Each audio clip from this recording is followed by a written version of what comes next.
मेरे YouTube channel happiness secret के मित्रों, मैं डॉक्टर सुधीर शर्मा आज आपके लिए लाया हूं अपना वीडियो नंबर 157, जिसका टॉपिक है अत्याचार के खिलाफ आवाज़ उठाने को ये 4 कदम अभी उठाएं।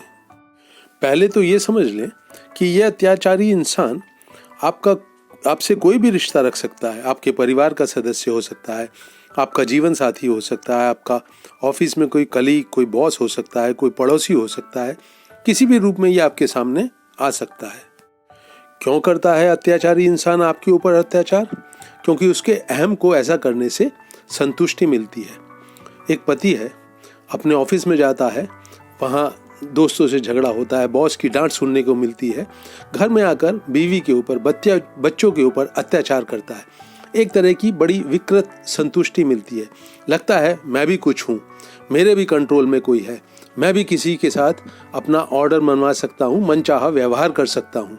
तो अत्याचारी आदमी की अहम की संतुष्टि होती है, उसको अपना जीवन सार्थक, पावरफुल लगने लगता है। लेकिन किसी भी रिश्ते में आप भला क्यों अत्याचार सहें? आपने ऐसा क्या जुर्म कर दिया है जो आप किसी का अत्याचार अकारण सहते जाएं, पूरी जीवन सहें, दिन में किसी टाइम में सहें, रात को सहें? क्यों? आपका तो कोई दोष नहीं है। आप तो अपनी ज़िंदगी को सीधे साधे अंदाज में हंसी खुशी के साथ जीना चाहते हैं। फिर अत्याचार चाहे कितने भी निकट के संबंध में हो, नहीं सहना है आपको। तो सबसे पहली उन 4 महत्वपूर्ण बातों में जो मैं आपके साथ शेयर करने जा रहा हूँ वो यही है। एक गहरा संकल्प आपको करना होगा, अपने पूरी ताकत से करना होगा, पूरी एनर्जी से, पूरे होशो हवास में करना होगा कि आज से, अभी से मैं अत्याचार के खिलाफ आवाज़ उठाऊंगा, आवाज़ उठाऊंगी और आगे की ज़िंदगी में इसका समूल जड़ों से नाश करके रहूंगी। इस संकल्प के बाद मित्रों फिर कुछ सोच विचार नहीं। कल को मेरे साथ क्या होगा, मेरी ज़िंदगी कैसे कटेगी, मेरे बच्चों के साथ क्या होगा, समाज क्या कहेगा, मेरे परिवार वाले क्या कहेंगे, ये कुछ नहीं। एक संकल्प गहरा कि अन्याय को सहन करने के लिए मैंने कोई कसूर नहीं किया है और ये जो मैं अन्याय का शिकार रोज़ बनती हूँ, इसकी आज से ही, इसको नष्ट करने की प्रक्रिया मैं आज से ही शुरू करने जा रहा हूँ। ऐसा संकल्प करना दोस्तों बहुत ज़रूरी है। तभी तो आप अपने उस पीड़ा से निकलेंगे। आप वो शिकार नहीं बनेंगे जिसके के कारण आपका आत्मसम्मान लड़खड़ाता है, आपका आत्मविश्वास लड़खड़ाता है, आप दुखी रहते हैं, आप गिड़गिड़ाते हैं, आपकी पर्सनैलिटी का नाश होता जा रहा है। तो क्यों सहन करना है आपको? तो इसीलिए सबसे पहली बात, अपने पूरे दिलो दिमाग की गहराइयों से एक गहरा संकल्प कि जो कुछ भी करना पड़ेगा ज़रूरी है, मैं करूँगी और इस अन्याय के खिलाफ, इस अत्याचार के खिलाफ मैं अपनी आवाज़ उठाऊंगी और इसका समूल नाश करके रहूंगी। संकल्प कर लेने के बाद दूसरी बात जो सामने महत्वपूर्ण है आपके, वो ये है कि आपको अपना एक सपोर्ट सिस्टम बनाना है, ढूंढना है। वो कौन लोग हैं जो आपकी इस कदम को उठाने में सहायता कर सकते हैं? आपका वो परिवार के सदस्य हो सकते हैं, आपके बच्चे हो सकते हैं, आपका कोई मित्र हो सकता है, आपके ऑफिस का कोई सहयोगी हो सकता है। तो इस सपोर्ट सिस्टम को आप ढूंढना शुरू कीजिए, जो कि जब आप ये कदम उठाएंगे और जिस कठिनाइयों का आपको सामना करना पड़ेगा, वो उन कठिनाइयों को सहने में, उन चैलेंजेस के पार जाने में आपके साथ आकर खड़े हो जाएंगे, आपका हाथ थामेंगे, आपको सहारा देंगे और प्रोत्साहित करेंगे कि आगे बढ़ो। हो सकता है अभी तक आप अत्याचारी के अत्याचार को अपनी इमेज बनाए रखने के लिए परिवार में, समाज में लोगों से छिपाते रहे हों, पर अब ये वाली गलती आपको आगे बिल्कुल नहीं दोहरानी है। बताइए अपने उन शुभ चिंतकों को जो आपका सपोर्ट सिस्टम बनने जा रहे हैं कि आप किन कठिनाइयों से, किन दुश्वारियों से, किन पीड़ाओं से आप गुजर रही हैं। अपने दिल की बात इन शुभ चिंतकों से साझा करते हुए रोइए मत। आवाज़ में कंपन ना हो, शरीर में कंपन ना हो, मन में कंपन ना हो। बड़े क्लियर शब्दों में आत्मविश्वास से भरकर बताइए कि अब आपने छुटकारा पाने का निर्णय ले लिया है और आप इनसे, इनके सहयोग की, इनकी सहायता की पूरी अपेक्षा कर रहे हैं और इनको बिल्कुल साफ शब्दों में अपने दिल का हाल, अपनी ज़िंदगी का हाल शेयर करें और इनका एक जो सपोर्ट है उसे पाएं। जिन लोगों से आप अपने दिल की बात कहेंगे उनको भी परिवार में, समाज में अपनी एक छवि की चिंता है। हो सकता है वो आपको इसमें हतोत्साहित करें, जिंदगी की ऊंच नीच समझाने के नाम पर आपको कहें कि ऐसा कदम मत उठाओ। लेकिन चूंकि आपने एक दृढ़ निश्चय कर लिया है कि अब आप अन्याय को, अत्याचार को बिल्कुल भी सहन नहीं करने वाले हैं, तो आप इनकी इस बात को अनसुना कहें और इनको बिल्कुल साफ शब्दों में बता दें कि अब आपके आगे बढ़ने वाले कदम रुकने वाले नहीं हैं, पीछे हटने वाले नहीं हैं और इनकी सहायता अपेक्षित है। लेकिन अगर ये सहायता नहीं भी करेंगे तो भी आप ये कदम उठाने जा रहे हैं, जा रही हैं।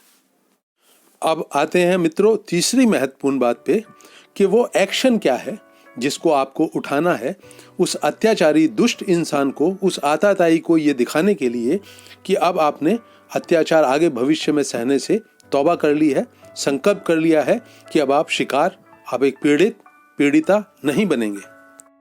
अगर आपको इस बात का पूरा विश्वास है कि वो अत्याचारी दुष्ट इंसान अपने जीवन में कभी नहीं बदलेगा, तो उसको अपने एक्शन के बारे में बताने की कोई ज़रूरत नहीं है। आप सीधे सीधे एक्शन में उतरें। और अगर आप उस इंसान को चेतावनी देना चाहते हैं तो वो हो सकता है अपना अत्याचार बढ़ा दे, वो एक्सपेक्टेड है, आपको इसकी उम्मीद रखनी चाहिए। ठीक है, उसके बढ़े हुए अत्याचार को आप सहन करें और फिर एक्शन में जाएं।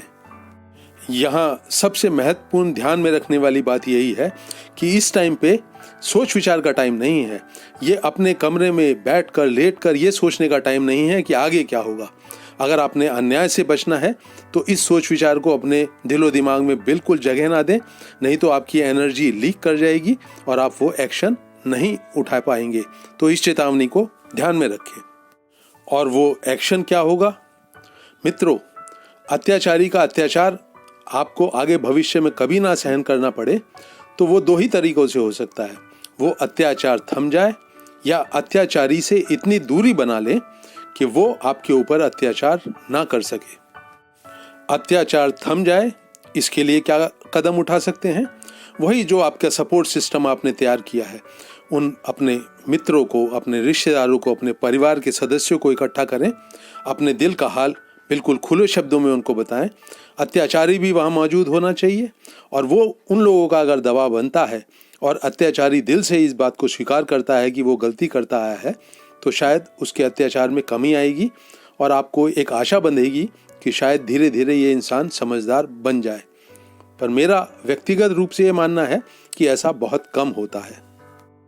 कई बार ये भी देखने में आता है कि आप अगर हायर अथॉरिटीज से, चाहे वो पुलिस हो, चाहे आपके बॉस का बॉस हो, या जो आपका जीवन साथी है उसके माता पिता हों और सीनियर रिश्तेदार हों, उनसे कंप्लेंट करने के बाद, उनसे शिकायत करने के बाद अत्याचारी अपने व्यवहार के ऊपर अंकुश लगाता है, रोक लगाता है। अगर ऐसा कुछ करना संभव हो तो उस रास्ते को भी अवश्य आजमाएं। उस अत्याचारी दुष्ट इंसान को अगर सब समझाना फेल हो जाता है तो अब आपको डायरेक्ट कुछ ऐसा एक्शन करना पड़ेगा कि उससे दूरी बने। अगर जीवन साथी जो है वो आपके ऊपर अत्याचार करता है तो घर छोड़कर जाएं, किसी परिवार में जाएं, अपने मायके में जाएं, किसी दोस्त के यहाँ जाएं, लेकिन उससे दूरी बनाएं। अगर परिवार के लोग नहीं साथ देते हैं तो मित्र ऐसे में साथ देते हैं। बहुत से ऐसे इंसान हैं जो अन्याय को रोकने के लिए पूरे समाज की अवहेलना करके, अपने निकट वाले लोगों का प्रेशर जो है उसकी अवहेलना करके आपका सहारा बनेंगे, आपका मजबूती से हाथ थामेंगे और कहेंगे उठाओ ये कदम, हम तुम्हारे साथ हैं। ऐसे इंसान को ढूंढिए और उसके पास शिफ्ट हो जाइए। अगर ऑफिस में अत्याचार होता है तो ऑफिस बदलने के लिए कदम उठाएं, एक छुट्टी लें और एक नया अपना जॉब ढूंढें और कदम उठाएं उस अत्याचारी से दूर होने का। यहाँ एक और पॉइंट आपके साथ महत्वपूर्ण शेयर करना चाहता हूँ। बहुत बारी स्थान की दूरी नहीं बना सकते, कहीं और शिफ्ट नहीं कर सकते उस अत्याचारी के सामने से, तो दिल के अंदर, दिमाग के अंदर एक दूरी बनाएं। उसको बिल्कुल अनदेखा, अनसुना सा कर दें, बिल्कुल इनडिफरेंट हो जाएं, उदासीन हो जाएं उस इंसान के प्रति।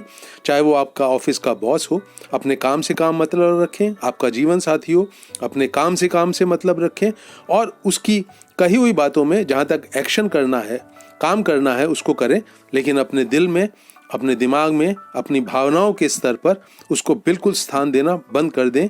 ये एक अलग तरह की दूरी होती है जिसको आप निश्चित तौर पर इस दूरी को बना सकते हैं।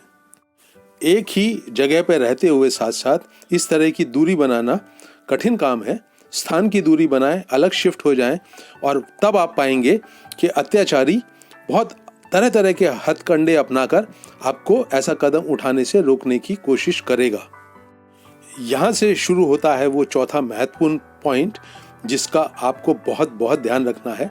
आपने एक्शन उठाने के लिए पक्का मजबूत निर्णय ले लिया, आपने अपना सामान बांधा, अगर बच्चे हैं साथ में तो उनको लिया, ऑफिस छोड़ने का एक फैसला किया और छुट्टी ले ली, तो अत्याचारी आपको तरह तरह का प्रलोभन दे सकता है और डर दिखा सकता है, लालच दिखा सकता है, आपके ऊपर शायद फिजिकल वायलेंस हाथ उठा सकता है अगर वो पहले से उठाता आया है।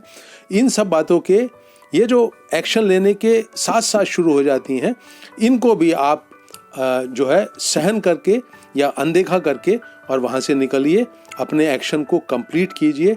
एक्शन को उठाने के बाद बहुत सारी समस्याएं आपकी ज़िंदगी में पैदा होंगी, उनका सामना आपको करना ही पड़ेगा।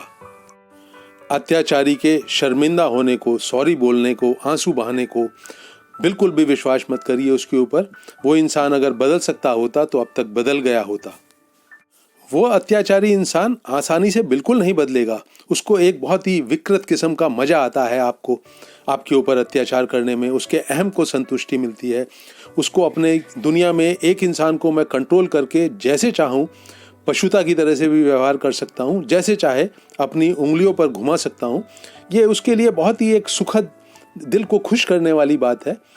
तब उसके इस वायदों के ऊपर कि वो बदल जाएगा बिल्कुल विश्वास न करें, अपने एक्शन पर अडिग रहें। और यदि आप उस अत्याचारी इंसान को उसकी बात पे विश्वास करके ये एक मौका और देना चाहते हैं तो ये बात उसको बिल्कुल क्लियर कर दें कि दूसरी दफ़ा ये फाइनल एक्शन बिल्कुल फाइनल होगा और आप अपने भविष्य में कदम बिल्कुल पीछे नहीं लौटाएंगे और ये रिश्ता पूरी तरह से टूट जाएगा, ये संबंध हमेशा के लिए टूट जाएगा। ये बिल्कुल ठीक बात है कि उस अत्याचारी से दूर होकर आपको बहुत सारी कठिनाइयों का सामना करना पड़ेगा जीवन में। हो सकता है नया जॉब शुरू करना पड़े, हो सकता है कि बच्चों को अकेला पालने में आपको तकलीफ हो सकता है कि जो नया जॉब हो वो उतना अच्छा ना हो जितना पहले था। इन सब चीज़ों का सामना करने की आपने ठान ली है। आपको एक ही जीवन मिला है और उस जीवन को आप बिल्कुल यूं किसी अत्याचारी के अत्याचार के नीचे दबकर घुटकर आप नष्ट नहीं करने वाले हैं। पक्के निर्णय से आपने एक सपोर्ट सिस्टम बनाया, एक एक्शन उठाया और उस एक्शंस के बाद पैदा होने वाली अगर आप चुनौतियों का सामना करने के लिए मजबूती से जमे रहेंगे तो निश्चित ही आपका जीवन जो है बदलेगा, अत्याचार से मुक्ति मिलेगी। इन कठिन समय में कुछ लोग हैं जो आपका साथ छोड़ देंगे, जिन्होंने पहले आपका सहायता करने का वायदा किया था। बिल्कुल फिक्र मत कीजिए, जो लोग बचे रहेंगे वही आपके सच्चे शुभ चिंतक हैं।